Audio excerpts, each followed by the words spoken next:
Welcome, welcome. Today we've got an absolutely fantastic episode for you in which I interview Lisa, who is a lifelong hiker and trekker and also a podiatrist.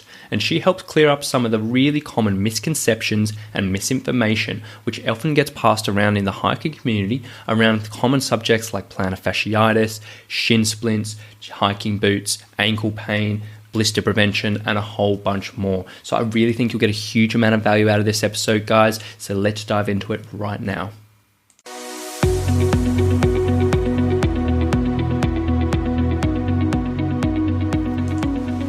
Hey, my name is Rowan Smith and I want to welcome you to the Training for Trekking podcast. Now, this is the world's very first podcast which is entirely dedicated to helping you train, prepare and conquer your upcoming hike, trek or mountain adventure. So once a week, I'm going to be giving you quality and practical information on the subjects of physical preparation for trekking, dealing with altitude and nutrition on the trail, so you can know everything you need to be doing to have the best chance of a safe, enjoyable and successful adventure. So now you know what you're in for. Let's get into today's episode. Welcome, Lisa. Thanks for coming on. Thank you for having me, Ryan. It's an extreme pleasure to be here with you today. So I really appreciate you coming on because as I was just saying before we hopped on the recording is I've been looking for a podiatrist to come on this show for quite a while now, purely for the fact that, hikers and their feet, they both go in hand pretty much, all the way through. But there's so many common issues with feet when it comes to the hiking world. And there's just so much like misinformation floating around there. And even myself as an exercise professional who's spent a reasonable amount of time studying particular physical performance and stuff like that, even I'm pretty clueless when it comes to feet as a specific area. So it'll be so good to pick your brains and get into a little bit more detail than maybe commonly available on the internet at the moment. So yeah, super pumped for this.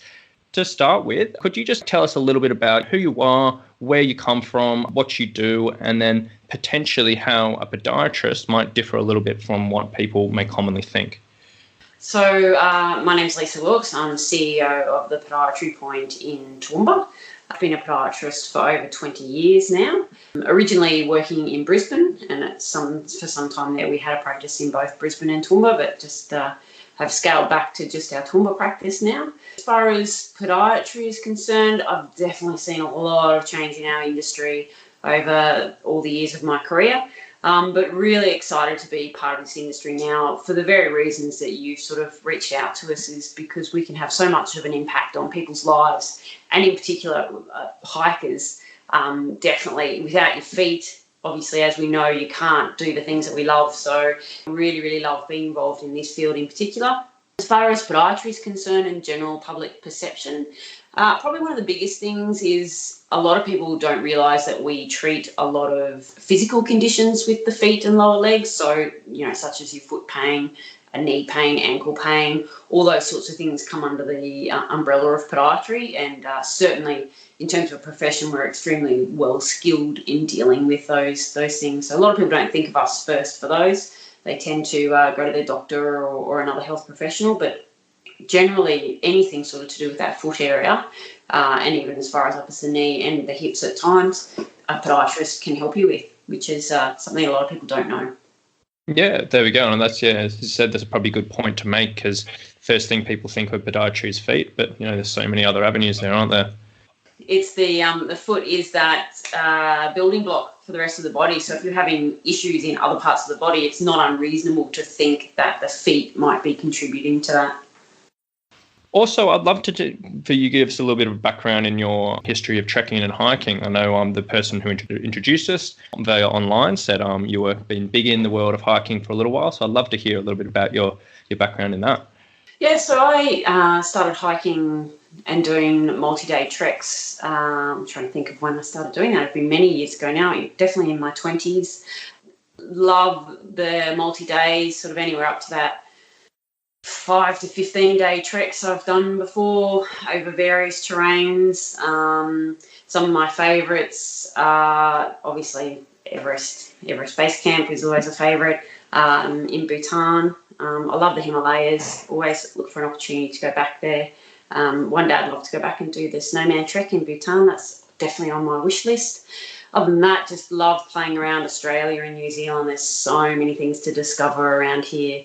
And in more recent times, we've probably slowed down a little bit as we introduce our children into the world of walking. One of our biggest feats with them is last year we did a couple of sections of the Larapinta Trail with the kids on board. So that was quite exciting to start to see them to branch out, and hopefully that it opens up a few more treks for us to do as a family. So yeah, over the years, pretty much try and do one major multi-day trek a year. Unfortunately, always limited by holiday time. I'd love to fit more in. Definitely being on the Australian New Zealand Hikers Facebook page, I have to sometimes close it down because it's just constant temptation. There's so many things out there that we'd love to go and do. Yeah, I think a lot of people can relate to that, so many hikes out there, so little time and so little holidays. Yes. All right, so I reckon time to jump in, and I'm going to throw you in a bit in the deep end here with probably the most common thing that comes up in the hiking world, and that is, the standard plantar fasciitis. Now, obviously plantar fasciitis or plantar fasciosis is so common in the hiking world, and it's one of these things that, so commonly gets sort of self-diagnosed, and it's just a really, really general assumption from people, particularly on the internet, and then also gets self-treated by just people giving recommendations here and there, which they may have heard from someone else, it may have worked for them or whatever. So do you mind giving us, go into a bit of detail of what plantar fasciitis actually is, and then why self-diagnosing this might potentially be a problem? Yeah, so plantar fasciitis is actually a really interesting topic. And even in our own industry, it's gone through various, I'm going to say augmentations. It's changed and grown a lot over the years, to the point now that we actually refer to most conditions as plantar heel pain, for the very reason that there are so many conditions that can look very much the same to the average person that we actually even don't often diagnose things as plantar fasciitis. We use the term plantar heel pain now for a lot of conditions, and that's the very reason. So the true version of plantar fasciitis is an inflammation of the connective tissue that joins your heel to your forefoot. So basically everyone's foot has that band of connective tissue or tissue that runs from the heel bone into your toes. Its responsibility is to act kind of like a sling to all the structures underneath the foot. So true plantar fasciitis or plantar fasciosis is an inflammation of that tissue. Having said that, there are at least 10 other things that can give you similar symptoms and give you pain in a similar area. So getting the correct diagnosis does make that very tricky for the individual. Scrolling Google, Dr. Google, for instance. And while people do give a lot of good advice, there's also a lot of not bad advice, but not quite right advice out there. And often what we find with plantar heel pain is because quite often it presents as a combination of different problems, plantar fasciitis being one of those. If you don't treat it in just the right way, you'll find that you can't resolve the problem, or in some cases you can actually make it worse. Very, very interesting, because I know when people get foot pain, as I said before, it's not really my speciality, so I tend to refer it out. But when I've done my small amounts of research into the area, literally the simplest recommendation people often get is, you got plantar fasciitis or you got heel pain, roll it out with a ball. And then every second article is like, well, that's good, that's bad, that's good, that's bad. It might be good, it might be even make it worse. It is a very, very complicated thing. So where do you start as a professional if someone walks into the clinic and they're like, look, I've got heel pain? Where do you start finding what the issue actually is? Yeah, so in breaking it down, it comes down to firstly the symptoms that the person's feeling. So when do they get the pain? How long does it last for? Does it get worse through the day? Does it go away? So there's a whole series of questions that we ask around the pain itself. In addition to that, how long it's been there will also change the way it's treated. So plantar fasciitis, for instance, if it's less than 6 months, will get treated completely different than if it's more than 6 months. And that's the very arbitrary number, 6 months. Obviously, we use that as a bit of a line to distinguish between a long-term problem and a short-term problem. The reason that's important is the longer you've had the problem, the way the tissue will change. So the tissue that forms the plantar fascia will actually change over time depending on how long you've had it. And the various changes means that you need to treat it differently. And this is where people can get caught up, is they might be treating a chronic problem with acute problem solutions, and that won't get them the outcome that they're looking for. Likewise, if you treat an acute problem with chronic problem solutions, you can actually make what could have been a really short-term problem a long-term problem. So I hope that makes sense, and I haven't talked around in circles there. But yeah, basically when we're trying to diagnose this, we're looking at the pain itself, how long you've had it, how it started in the first place, which can be a very key feature to how we can solve the problem for you. As well as that, we then do a physical exam of the area. So one of the skills that podiatrists bring to the table is a very specific knowledge of the anatomy of the foot. So there are several layers of tissue and muscle in the foot. So each layer has a different tissue and muscle in it, and being able to distinguish at what layer your pain is makes a big difference to your diagnosis. So hands-on is often very important in getting to the source of what the real problem is. And then also looking at your individual, we call them mechanics, but basically how you function as an individual. So how your joints move, how strong your muscles are, whether you've had previous injuries that have created a weakness in either ligaments or muscles around the area, can very much change how you will respond to different solutions. Yeah, okay. So I think all in all, we can say that if someone goes onto the internet and tries to say, I've got plantar fasciitis, I've got pain in here and there, and this is happening, and say 2 sentences worth of information, it's not really any chance in the world of getting a correct diagnosis. Very slim chance. We actually spend a large part of when we first meet someone just having a conversation around all of those areas I just talked about. So yes, two lines on the internet is certainly got a very small chance of getting you the right information. So if someone did genuinely have plantar fasciitis, or it could be any one of those 10 potential conditions, and let's say instead of it being a chronic condition, say it was in a short-term thing and they've just been for a hike and they've got a flare-up and they're a little bit worried, it's not going away after a few days, what are some things people potentially should avoid doing and maybe potentially consider doing? I know this is very big generalizations, but as much as you could say here. Yeah, so, and this is really tough because we've just said don't try and sort of self-diagnose, self-treat, but it's not practical to go and get help for every little pain you have that's, only been there for a short period. And as you know, and those of us know that hike, you get aches and pains at various times that come and go. So yeah, it is important if you do get a little bit of a niggle, the things that you should avoid doing. So one of the biggest mistakes people make with this type of pain is they think that if I stop using it, it will go away.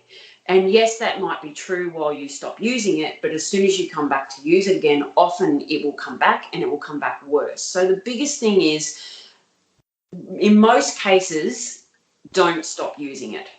So one of the first things that we usually recommend for people is varied activity. So we don't want you to stop moving altogether. We just want you to stop doing the activity that irritated it in the first place, or stop doing it to the degree that you did it. So if you ordinarily, let's say, walk 5Ks a week, and on this one weekend you've gone out and you've done 10 to 15 kilometres without sort of building up to it, then our first suggestion would be, right, okay, well, let's cut you back to your 5K a week. Let's not push beyond that and see how your pain goes in that realm. If that sort of settles it back and it all settles down, then we know that you just need conditioning to be able to do the 10 to 15 Ks that you did on that one-off occasion. Does that make sense? Yep, absolutely, 100%. And we've talked about on this podcast a few times looking after your load and tracking, what you're doing week to week. So I'm sure that will resonate with quite a few people if they've been listening to the previous episodes already. Yeah, that's definitely it. And in your world, you deal with that all the time. Load management, and the same with physical therapies, is the same in podiatry. That's one of the first tools that we will look to use. Probably the second thing that we will always ask people is have a look at your footwear. More often than not, these little niggles that come and go are your first alarm bell that your footwear is either not right for you if it's failing you, or needs replacement. So that's the next thing I would suggest, is looking at your footwear really critically. You know, a lot of people say, oh, well, you know, they're only 6 months old, but you've done a lot of walking in those shoes that are 6 months old. So, you know, you do need to look at your footwear. That's probably one of the other things that I would suggest is quite critical. When you start to get a little bit of a flare up with this, that's one of the first things I think, okay, let's have a think about this. Do my shoes need replacing? Because that's a pretty simple thing to fix.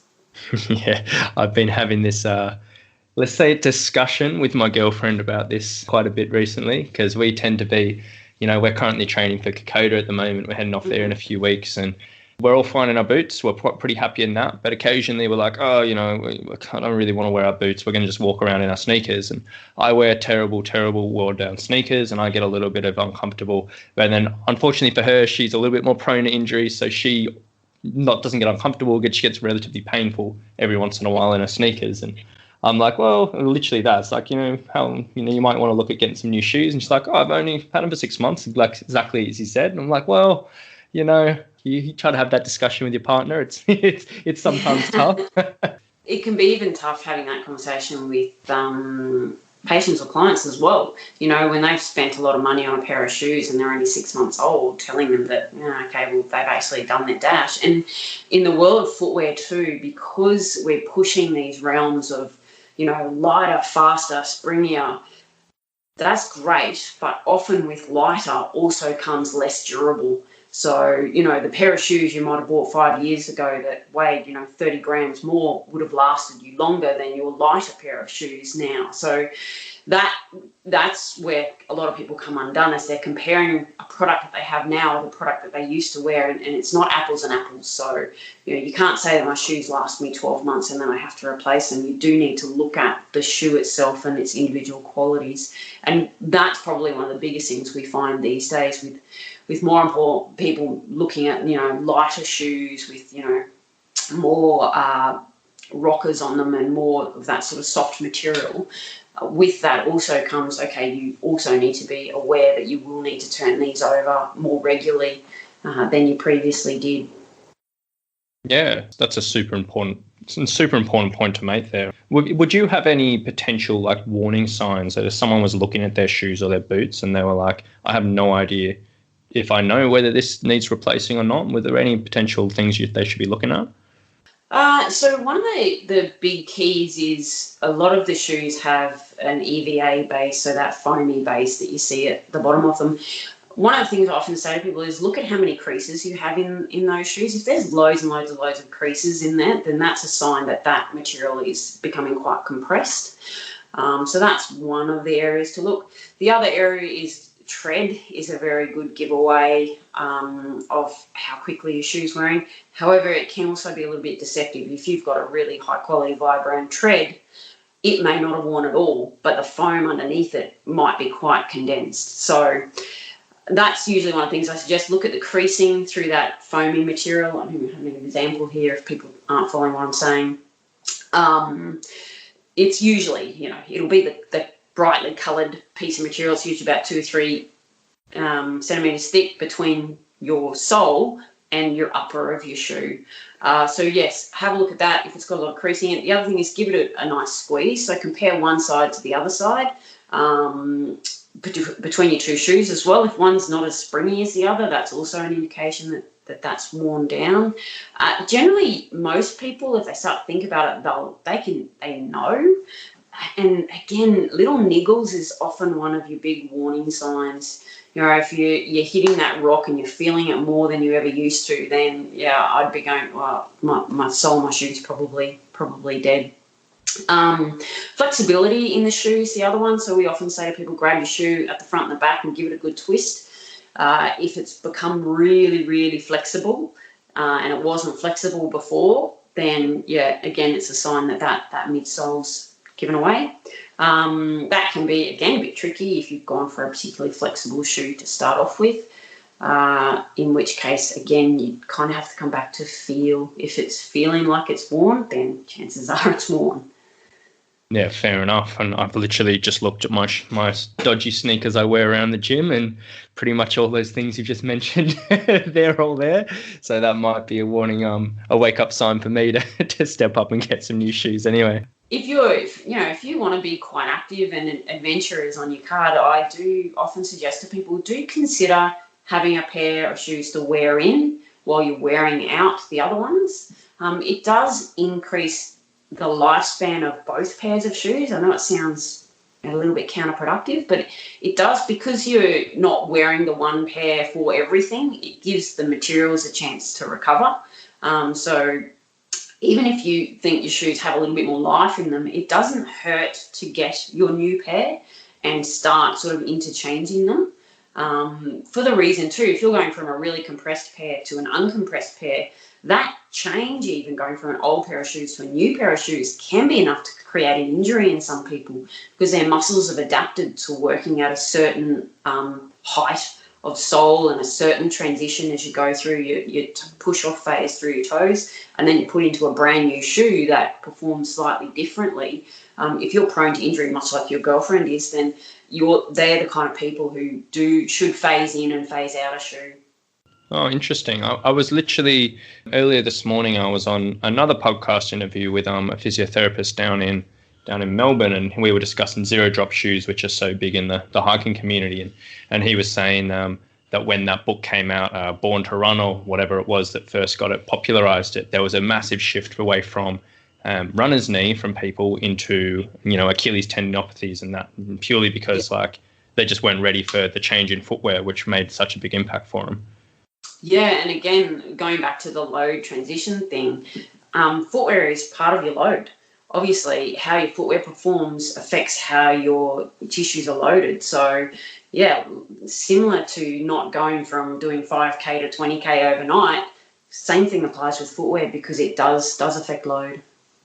Oh, very interesting. Very interesting. So hopefully a few people listening can take that on board, and it might be the eye-opener there that they need for the moment. Moving on, I want to talk about orthotics. So again, on the internet forums where most people tend to get their information these days, the go-to recommended solution for any type of pain, whether it's foot, shin, knee pain, even lower back pain, is go out and get a pair of orthotics. And this may be potentially going to a podiatrist and getting a pair fit for you, or it might just involve them going down the chemist and buying some just over-the-counter ones. So when might, orthotics be a good idea to use, and what type of limitations could they potentially have? So the big thing with orthotics is, obviously, I often liken it to wearing glasses. So it's an aid. Does it fix the problem?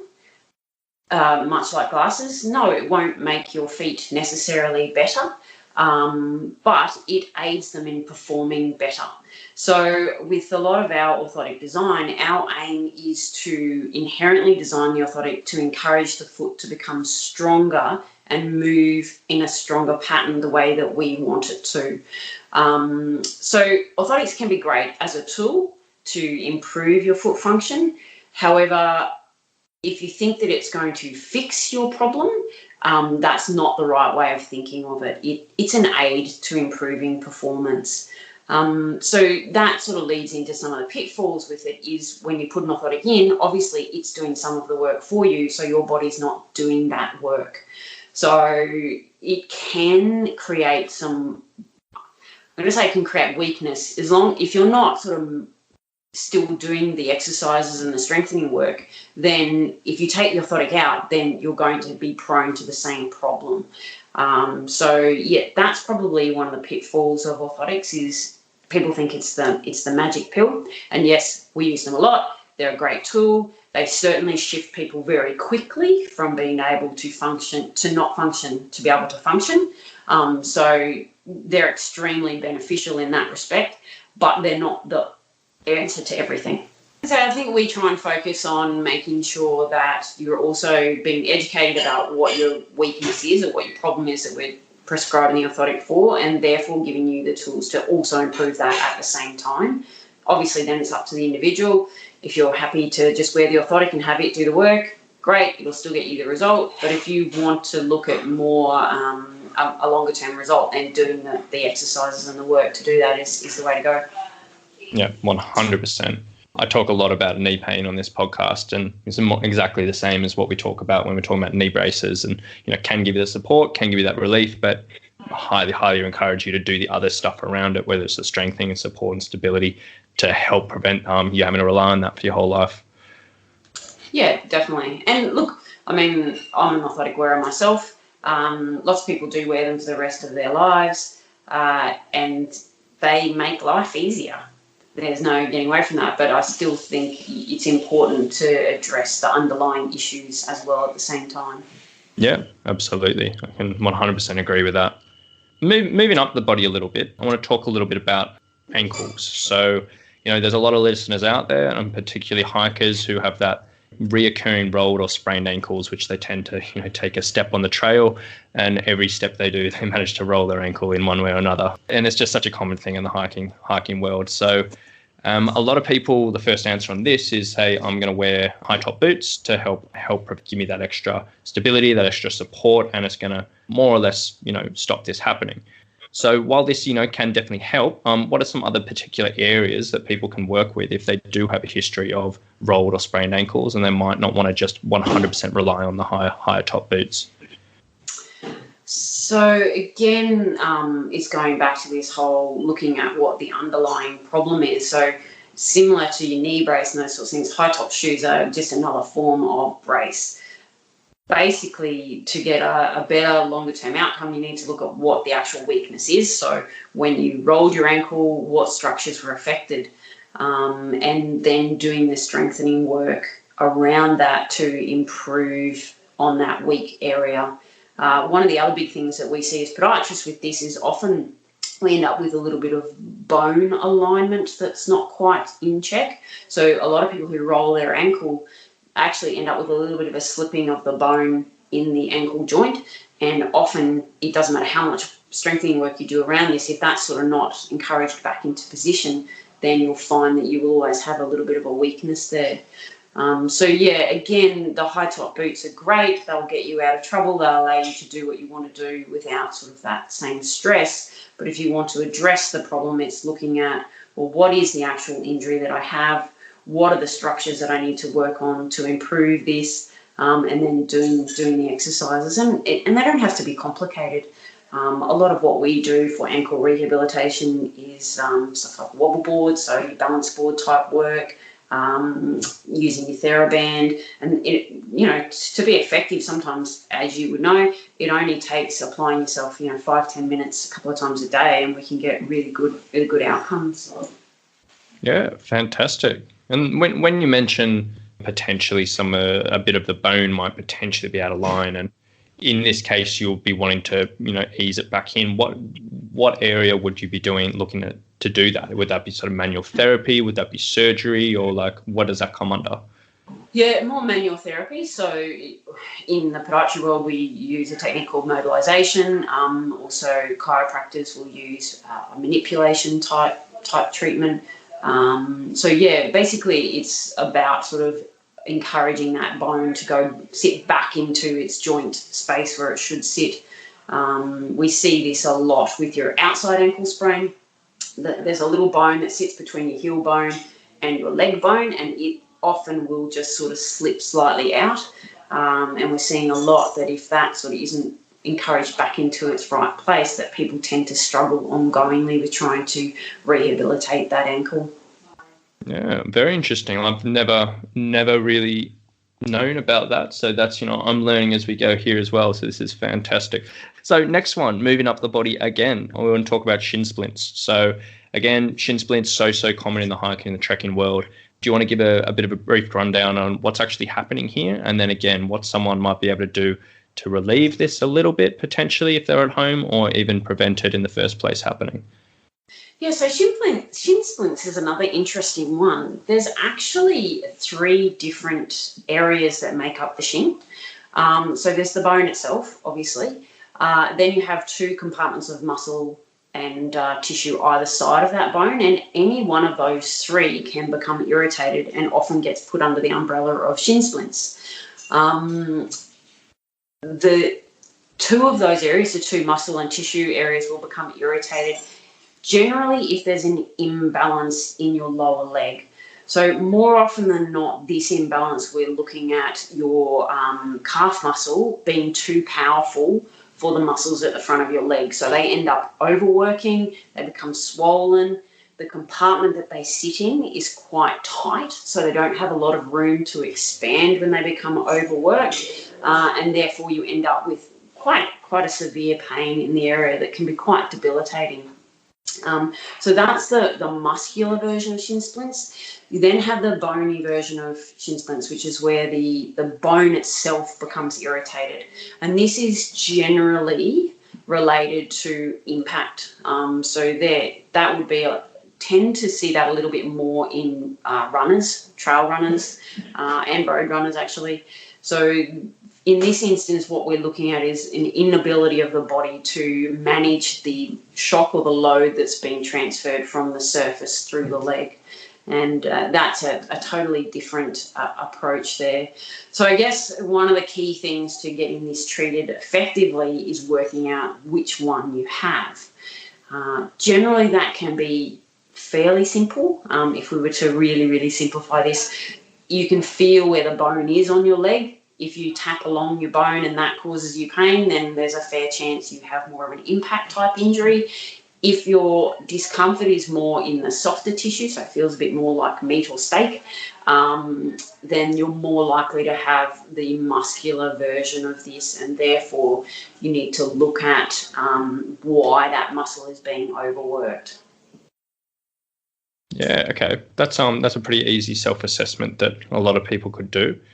And then on the sort of treatment side of things, obviously, a pretty complex subject, but if there was just one simple thing someone could do for if they did have a muscular version or one did have the bony version, is there anything they could do at home which might help give a bit of relief? So the muscular versions, usually one of the first places we look is at your calf tightness. More often than not, these people will be really terrible at warming up and cooling down. They tend to not do any work on stretching their calf area out. So that's probably one of the first places we would start, is on releasing off the structures at the back of the leg, because that can take a lot of strain off the structures in the front of the leg. So that's one of the first things I'd suggest. Get yourself a foam roller, roll out those calf muscles fairly regularly, and see if that has an impact on your discomfort. That's from the muscular perspective. If it's bone, then it comes directly back to load. You need to bring back your load to a point where you stop getting the pain, or that the pain isn't getting any worse. And then once that sort of eases off, then you can slowly build load back up again. A key thing with the bony version as well is also looking at footwear. Again, if your footwear is not very shock absorbing or isn't providing good dissipation of the forces from the ground through your leg, then that's another area to look at. Sorry, just think of one more thing. It's gone off my head at the moment. In relation to that, how you're hitting the ground with impact can be a big thing as well. Again, this comes more back to runners. So if you're a trail runner and that's how you enjoy the outdoors, often with those people, if you're getting an impact type force, we're looking at someone that's possibly overstriding a little bit. So yeah, looking at your stride length for a runner. Again, in a walker, that if you're taking big long strides, that can create an impact force that's greater than the average bear. So just having you think about that, if you're one of those people that likes to take big long steps, then maybe just increasing your number of steps but reducing your stride length can help with the bone version of that shin pain. Yeah, great. That's a couple of pretty simple things that people can look at. And obviously, if it works, it works. If it doesn't, then you got to look at a different area. But no, that's great. I appreciate you sharing that. And then the final topic I want to pick your brains on today is blisters. Now, this is obviously a really, really common thing in the hiking and trekking world. The common story is people wait till their last minute before they head on a major adventure to get their boots. They end up getting some relatively serious blisters, a week or two before they head off, or they might just have a brand new pair of boots and they just struggle with it off their first hike. So what are some things that people could do at home which might be able to help treat these once they have them? And then potentially if it happened, relatively before they came to a trek and they were super worried, how could a podiatrist help speed up this process? So I think with blisters, one of the key things, and you've touched on this already, is preparation is really key in not developing blisters. So train how you're going to do the activity. One of the biggest things I hear is people come in, 2 or 3 days before they have a major trek or a major event, say, I'm thinking about wearing 2 pairs of socks to stop blistering. And my comment is, well, have you trained with 2 pairs of socks? Because 2 pairs of socks isn't necessarily the magic answer. If you haven't trained that way, often wearing 2 pairs of socks can actually create blisters because it changes the way that your shoe fits. So that's just one example of people not preparing adequately for the activity they're going to do. And the other thing, as you've already touched on, is making sure that you're not getting your boots within a short time frame. So for me, a short time frame would be, anything less than 2 months, definitely. It should be 2 months or more, and also making sure you're doing the activity that you're going to do in them. So there's no point buying a pair of trekking boots for a trek where you're going up and down stairs and just walking along your local trail at home. You actually need to test it going up and down stairs with weight if you're going to be carrying weight, because weight can make a massive difference to how your foot moves in a shoe. And that's one thing people often don't consider, is how weight will impact their foot function. As soon as you start loading up weight, your muscles will actually perform in a very different way. So it is important that preparation is key to stopping blisters. Having said all of that, the other thing to consider once you do get a blister is the age-old argument of to pop or not pop. That's usually the first question that we get asked. In our world, ideally, we advise not to pop. The reason for that is as soon as you open the blister, you open yourself to the possibility of infection. And that's the main reason why we advise to leave a blister intact if you possibly can. Particularly if you're in a remote area like Kokoda, for instance. It's well known for its nasty infections. The last thing you want to do is have an open wound on your foot being exposed to potentially different types of bacteria in water crossings and those sorts of things. So that's the reason why a lot of podiatrists will say, no, don't pop your blister, leave it intact. However, there are some circumstances where that's just not possible. Either it's already popped of its own accord, or the pain of it being full of fluid is so great that releasing that is the only way to sort of get that pain relief. So that's really the decision that you have to weigh up. Just because a blister comes up doesn't mean you should pop it. If you can leave it intact, that would be my first line of advice, is to leave it intact. Having said that, if you do have to pop it, the first thing I would suggest is get some form of antibacterial barrier over that. So often we will advise people to carry like a betadine or some sort of topical antiseptic treatment that you can apply to an area that you've opened like that in the first place. If you're at home and you haven't actually set out on your adventure yet, the next thing you need to do is try and vary the pressure on that area. So either change your lacing style, try 2 pairs of socks if you have the time to sort of train in that before you go. Again, look at your footwear. If it's not appropriate for your feet and they're moving around too much in the shoe, then you might need to replace your shoe. So the next step is looking at why the problem occurred in the first place and dealing with that. And the key things are either shoes are not the right fit, so they're either too tight or too loose. They're not appropriate for your foot type, so you might have a really flexible foot and you're in a flexible shoe, and the two just aren't working because they're flexing together. Well, they're not flexing together, so we're getting a point of irritation. They're probably the 3 main reasons we see people blister. So looking at why you think it actually happened in the first place, then applying a dressing to the area. So if it's an intact blister, then you can just put padding around it to offload it. So as pressure's applied, it's not pushing onto that area.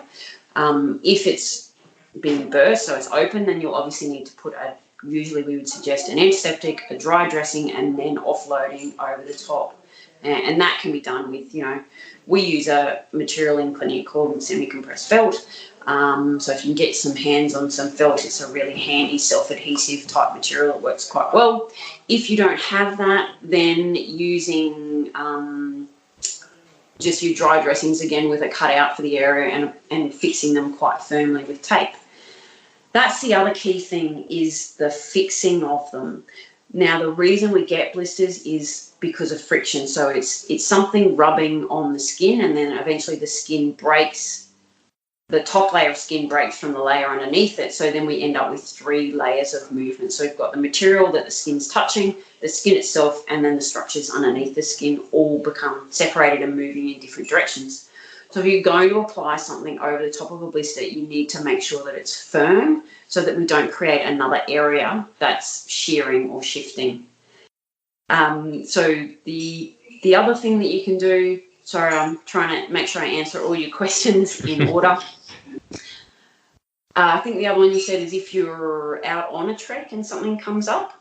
So if they hadn't gone on a trek yet, but they had like super bad blisters, I've heard that you can potentially go see a podiatrist to get some particular treatment, which might speed up the process of healing a little bit quickly. Is that correct, or is that something I've just heard through the grapevine? I think what the podiatrist offers in that field is obviously being able to really quickly identify why it happened in the first place, and that often will speed up the process. Additionally, we will, depending on where you are in relation to your trek or trip or training, can debride the area, so take off all the dead tissue, which does help it to heal a lot faster, and then being able to choose appropriate dressings for it. So again, not all blisters or wounds are created equal, and knowing what to put on at the right time can make a big difference to how quickly it heals. We also have access to a number of different materials. I mentioned one before, the semi-compressed felt. It's quite handy. The other material we use is a material called fleecy web. It's one I always carry when we walk. I've spent many a day on trails strapping and dressing other people's feet. It's quite common, actually. I don't think I've been on a trek yet where I haven't ended up doing someone else's feet. And that material, what it does is it creates, it's kind of like a fluffy material that when the shearing is applied to the area, the fluff on the material shears away rather than your skin shearing. And that works quite well in getting people to heal quite quickly. Yeah, fantastic. Now that you say it, I'm sure you'll be very hot property when you're actually on the trail. Like the second people hear that you're a podiatrist, no escaping it.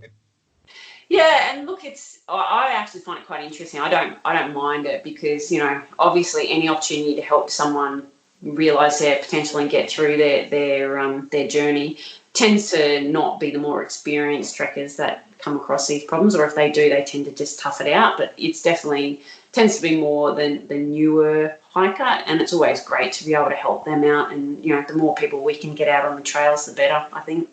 Yeah, 100%. I can completely get around that philosophy, and that's a big inspiration behind a lot of the stuff I do as well. So that's great. So finally, that's all my questions done for the day. So to top things off, could you just share a little bit about your own clinic and, where people can find you, and if anyone was interested in seeing a little bit of your stuff on social media or anything like that, how they could get in contact with you? Yeah, so the name of our practice is Podiatry Point, and we're located in Toowoomba, Queensland. We have 4 full-time practitioners here in the practice. We treat a range of conditions. We treat everything. We're a multi-discipline practice, even down to things like shockwave therapy, which is, a lot of people don't know about that, but that's if you have plantar heel pain, shockwave therapy can be quite helpful in your recovery with that. We do a lot on social media in trying to educate people about how to look after their feet better, and a lot of these things about what are the first steps you can do at home to get you moving and improving. So our Facebook page is just Podiatry Point on Facebook, and the same on Instagram. So we're regularly trying to put material up there that's helpful. We are looking to do a hiking specific series in the next couple of months, so look out for that. Other than that, we do talk a lot about heel pain, all things from blisters, warts, ingrown toenails is another big one that we find a lot of hikers come across. So we deal with all of those things in clinic, but we also give a lot of advice on online on our social media. Our website is www.podiatrypoint.com.au. Again, we have online bookings there, so if anyone would like to come and see us, you're more than welcome to book in through that avenue. Or always welcome questions on our Facebook page. If you see one of our posts go up and you'd like some more information, definitely write to us. We're really happy to help people out and point you in the right direction. And even if it's something that we can't help with, definitely trying to put you in touch with someone that can give you the answers that you need. As I say, our main motivation is to get people moving and to keep them moving and to enjoy it as well. Life's out there to be grabbed and enjoyed, so the more people we can help with that, the happier we are. Yeah, 100%. I love that. I'll put the links for all of those pages down below in the show notes. So if anyone was wanting to get around that content, I've checked it out myself. There's some really, really quality stuff in there. 100% follow them and 100% check them out on the website as well. But thank you so much, Lisa, for coming on. I really, really appreciate you taking the time, because there's been so much value and so much information jam-packed into this 47 minutes or so. And yeah, I think a huge amount of people can get some huge amount of value out of this. So I really appreciate you coming on. Absolutely, my pleasure, and more than happy if people have got follow-up questions or something I said didn't quite make sense. Yeah, definitely happy to clarify or add more later down the track. And if anyone's got any other things that they've often wondered about, definitely happy to answer those. So reach out and we'll see if we can help you out. Too easy. Well, thank you once again, and we'll leave it there. So there we go, guys. That'll do us for today. I really do hope you've enjoyed this episode today. There's a huge amount of information for you to digest there. It might take a couple of listens and repeats to get all of that out, but I really do hope you've enjoyed it.